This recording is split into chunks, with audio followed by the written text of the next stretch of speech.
What's going on, everybody? Welcome back to another video, and today we are going to be discussing the latest Villa transfer news. There's been some big developments in the stories in the past few days as Dean Smith looks to get his targets through the door before the come of the season. September 19th against Sheffield United. The Man City game obviously being delayed. We have an advantage to get our targets settled in if we do get them coming through the next few days. But without any more chatter, let's get straight into the video.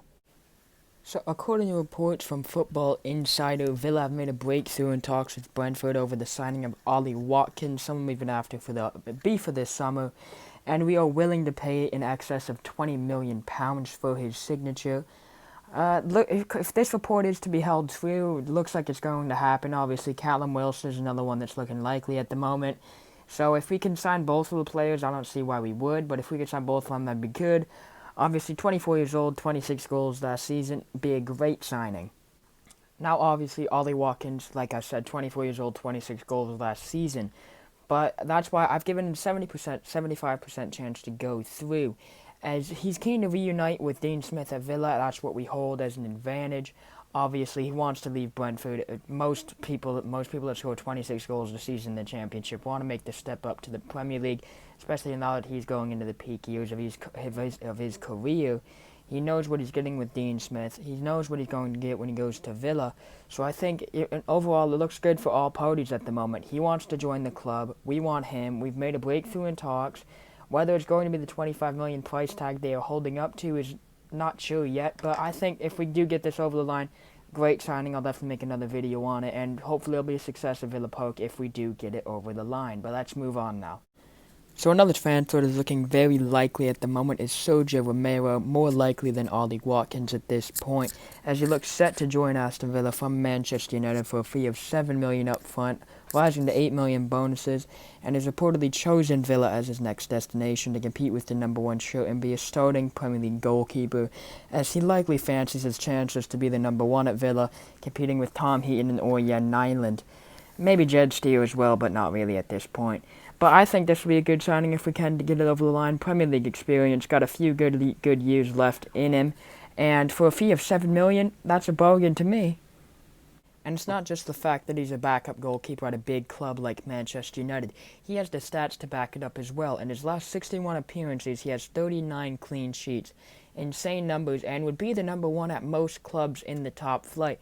It's just the fact that United's goalkeeping options right now are heavily packed, with David De Gea, even though the inconsistent season he's having, consistently proving and has the past to back it up that he is one of the best goalkeepers in the world, and obviously the young up-and-coming Dean Henderson as well. So he needs to move away because he's too good to be a third-choice goalkeeper and could be a number one at Villa for a club looking to rise up the Premier League table. But that's all I have to say on this rumor. It looks like it's going to happen. I'm very happy with this, so let's move on.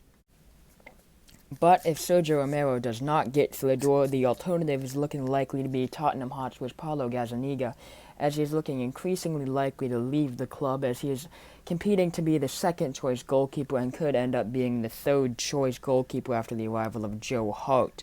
So he's too good to be a third-choice goalkeeper. He's a decent shot stopper, so a good alternative to Romero, I think, in case something does happen to that deal. I'm not going to bother doing the face-to-face because he's just an alternative option, I think, for Dean Smith. But yeah, if the Romero deal falls through, I'll be happy with this. He's a decent shot stopper on his day, so let's move on.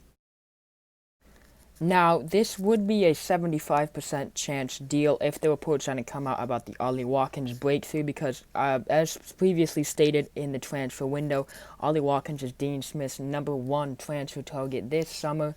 So I think Callum Wilson is an alternative, and we thought we weren't going to get Ollie Watkins, but now that we've made that breakthrough, it's looking less likely for us to get Callum Wilson, as we do not need to sign two strikers, as when Wesley comes back, we have two competent strikers.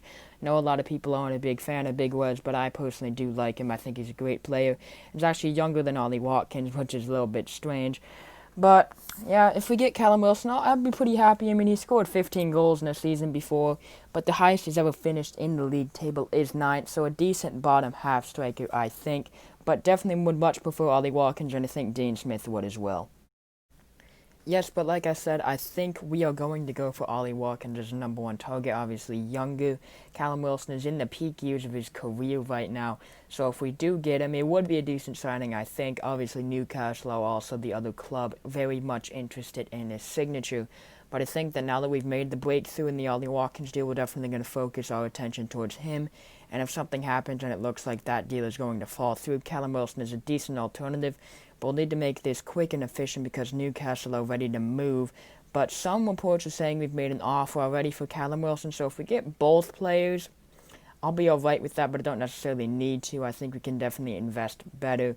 But a decent alternative to Ollie Watkins, I think. Great signing if it does happen and we don't get Ollie Watkins. Would much rather prefer Ollie Watkins, though. So let's move on to the next rumor.